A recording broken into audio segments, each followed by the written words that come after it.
Hello and welcome to Camps Rock. My name is Anne, and I just wanted to give you a quick demonstration and explain some things about how Camps Rock works and how you can get the best value out of Camps Rock for marketing your summer camps. So first off, just a little explanation about how we are different from any other sort of summer camp guide you might be listed in or those sorts of things where perhaps your organization is just listed as one entity that offers many different camps, and there's sort of just your website, a link to your website and your phone number, and kind of a general overview of what you do. In Camps Rock, what we list is every single camp you offer and all of the different dates and sessions that those camps are offered. And the reason for that is because parents who come to Camps Rock are looking for something very specific. That's the whole idea, is that they can search for something very specific and exactly find what they're looking for. So let me give you an example. So for example, I'm going to put in my own zip code, and I'm going to say I'm going to look within 30 miles of my house without entering any other criteria. I'm going to just search for the camps that are there. So right now, today, there's 104 camps that are listed. They're within 30 miles of my house. So let's say, for example, if I wanted to instead just search for a particular theme. So let's say I wanted to search for the arts and children's crafts. So again, within 30 miles of my house, children's crafts, and I'm going to find 18 different camps that are within that driving distance of my house and offer some sort of children's crafts. Okay, then I can further filter it down. I can either leave the themes there or I can remove the themes, either way, and I can filter it down by age and grade. So for example, let's say I have a 9-year-old that will be entering the 4th grade coming up in this coming fall.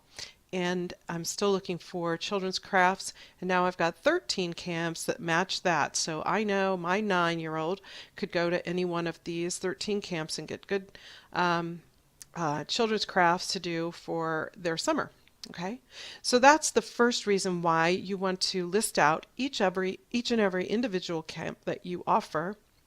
And I'm going to give you an example of that. Let me clear this, and I'm going to go back to, well, actually this time I'll search for Dayton, Ohio. And I'm going to do within 20 miles of Dayton. I'm going to search specifically for the word grass because I know that this camp is called Grassroots. This is one of our upgraded camps. You can see there they've got a logo.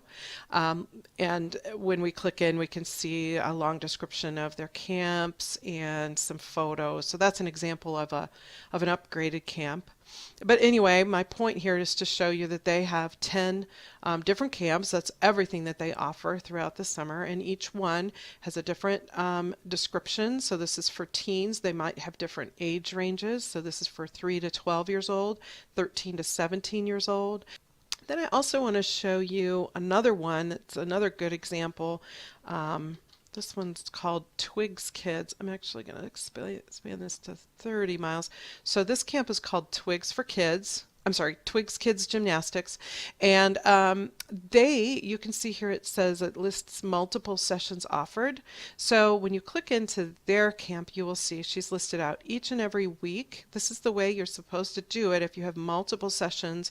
So their camp is a single camp, but it's offered every single week of the summer.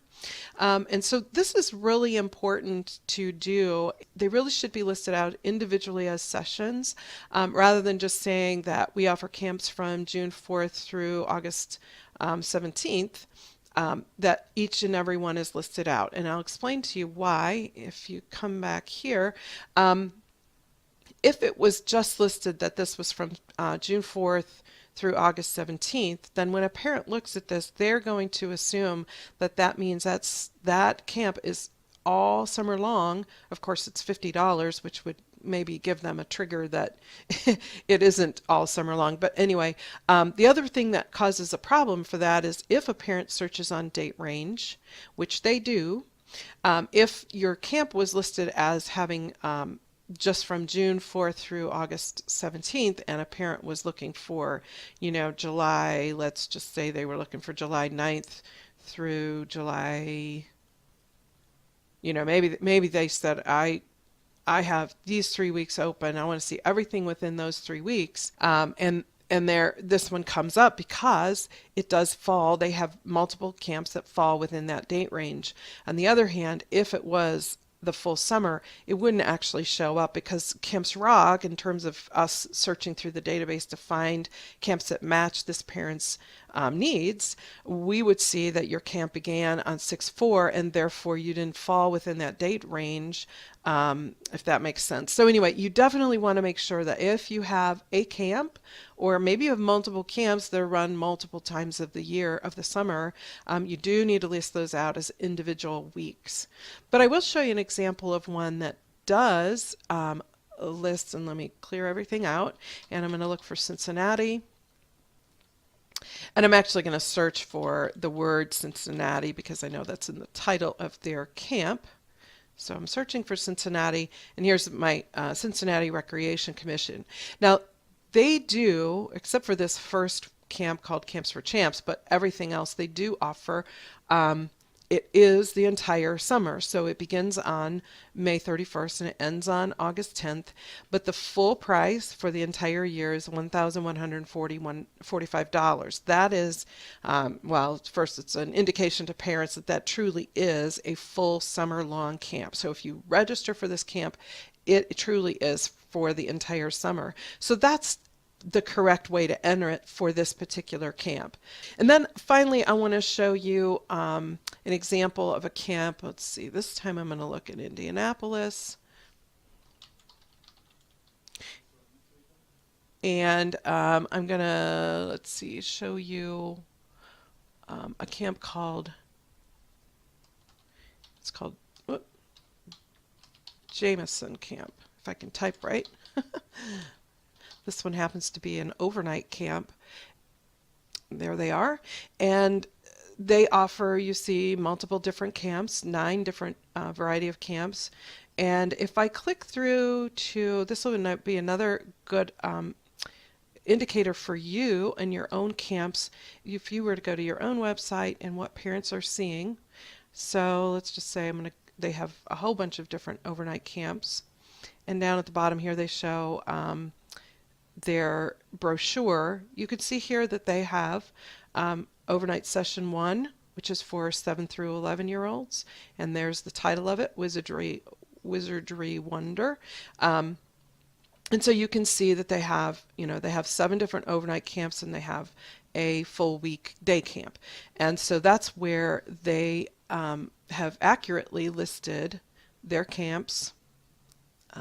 Go back here. So they've accurately listed their camps in this way. So they have, and then the other one they have is a leadership camp.